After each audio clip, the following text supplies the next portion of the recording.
Alright, guys. So I'm getting all these post Dustin Poirier. I was able to correctly predict that he was gonna beat Eddie Alvarez in the rematch, and I had pointed out why I had believed that he was a better fighter.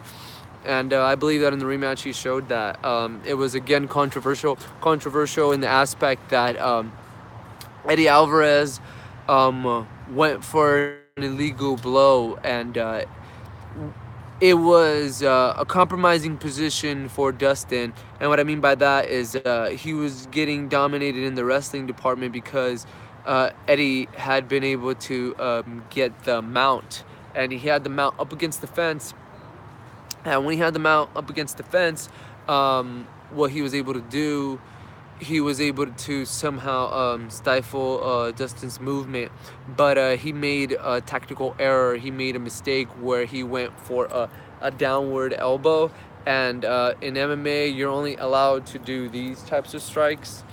You can't really go down like that. I don't know if you go back in history, you'll be able to watch. You'll be able to watch how John Jones got disqualified against Matt Hamill for doing that. Even at the end of doing a bunch of these, he did a couple of these, and that's all the ref saw, and that was it. So Eddie went for one of those, and he clipped Dustin on the shoulder blade, and the ref thought he was going for the head, so he stopped the fight. And at this point, this is where I got a little bit nervous because I didn't want them to stop and try to do the instant replay and stop the fight, and again another stupid stoppage. But luckily, they didn't use the replay. All he did was warn him. But the thing that is controversial about that is that once he warned him, he let the fight resume, but it was on the feet again. So do you see where it kind of you got to remember Dustin's attributes or strong attributes are the stand-up department.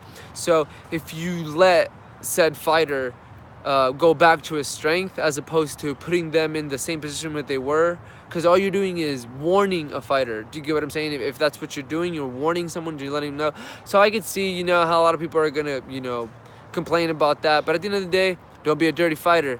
That's instant karma. That's how I'm looking at it. Instant karma. The ref stands him up, puts him aside after he's warned Eddie. None of that dirty shit. Basically, how I see it. And then, Dustin took his opportunity, landed some combos, got an elbow. So that was it. That was awesome. So once he got those elbows in, we were able to somehow see that shit go down. And dude, it was a wrap. Like he got in a good combo. Then afterwards, he threw in a left elbow, and once that left elbow landed, it's all she wrote. It was right at the beginning of the second round. I feel like Dustin was on fire ever since he like I think mentally he knew that he could do that to Eddie from the first fight, and that's where he picked up in the rematch. Like if it was round two, and they were just gonna keep going on to 3 or 4. But it was awesome. It was awesome to see Dustin keep his what I believe is his #1 contendership, and they need to give him a title shot because he's been taken out,